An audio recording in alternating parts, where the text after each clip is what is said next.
అంటే ఖనిజ నిక్షేపాలు ఎప్పుడు బ్లోఅవుట్ జరుగుతూ ఉంటాయి. ఈ తిండి తిన్న మీకు, ఈ గాలి పీల్చిన మీకు ఎంత తెగింపు, ఎంత పౌరుషం ఉంటుందో నేను బాగా అర్థం చేసుకున్నాను.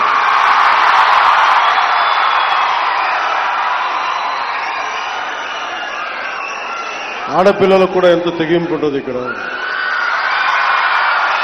దారి పొడుగున వస్తా ఉంటే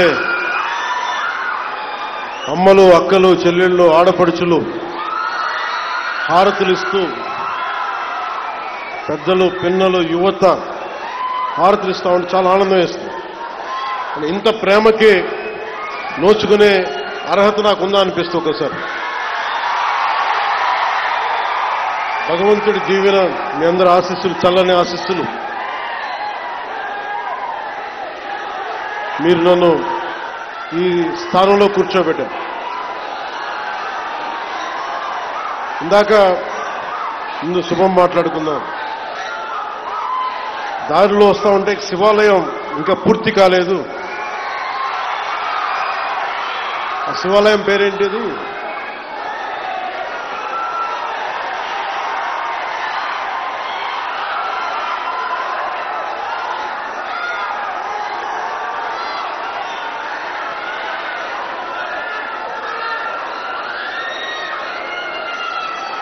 తీసుకో.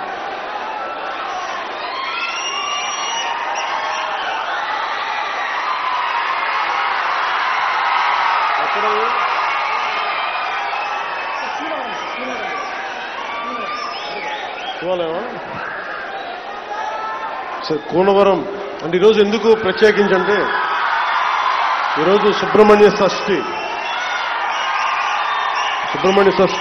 శుభాకాంక్షలు తెలియజేసుకుంటూ, కూనవరం శివాలయం ఆగిపోయింది.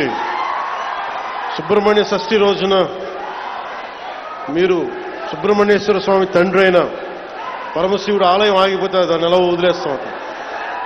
నేను మీకు మాటిస్తున్నాను, అది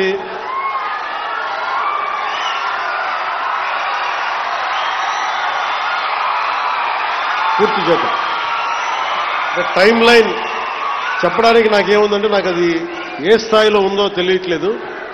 అందుకని మీరందరూ సంసిద్ధంగా ఉంటే వచ్చే సంవత్సరం లోపే దాన్ని నేను కూడా కొంత నా వ్యక్తిగత నిధులు ఇస్తాను దానికి.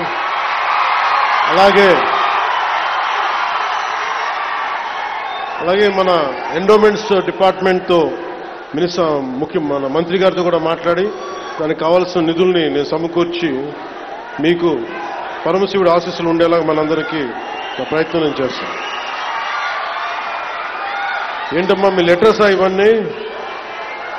ఏం రాశారు లోపల? ఇవన్నీ చదివి మీకు పంపిస్తాను.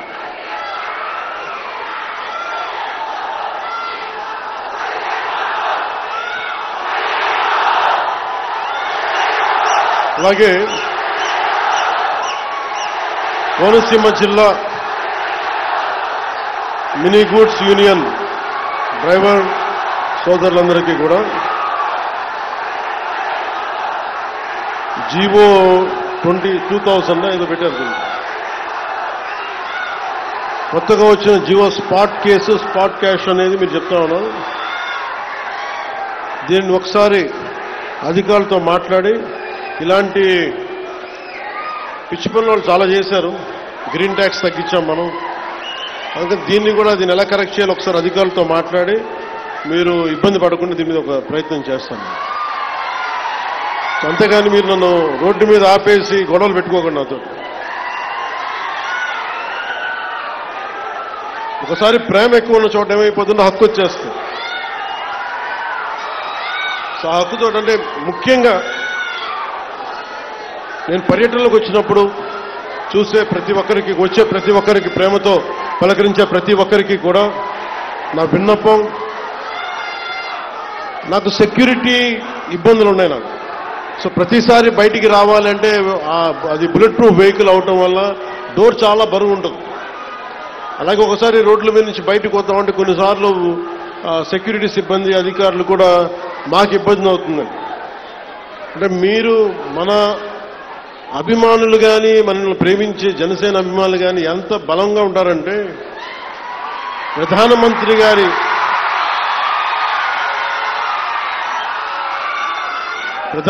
గారి ఎస్పీజీ గ్రూప్ కూడా, ప్రధానమంత్రి భద్రతా వ్యవహారాలని పర్యవేక్షించే ఎస్పీజీ వాళ్ళు కూడా నాకేం చెప్తారంటే, మీ వాళ్ళతో మేము పడలేం. ప్రధానమంత్రి గారికి మేము ఏ పర్యటనకు తీసుకెళ్ళినా, మేము కాశ్మీర్లో పర్యటన పెట్టుకున్నా మాకు ఇబ్బంది ఉండదు, మాకు భయం ఉండదు. కానీ మేము మీరున్న సభలకి రావాలి, మీ జనంతో రావాలి అంటే మేము మీ ఉత్సాహాన్ని ఎలా ఆపాలో తెలియట్లేదు మాకు. మీరు అందరూ అంత మిలిటెంట్గా ఉంటారు, అంటే ప్రేమ చూపించినలాగే ఉంటుంది. మీరు చాలా రా లవ్ మీరు. అలాగే మీరు గొడవ పెట్టుకున్నా కూడా అంతే గట్టిగా ఉంటుంది. అంత గొడవ పెట్టుకుంటేనే కదా గత ప్రభుత్వంతో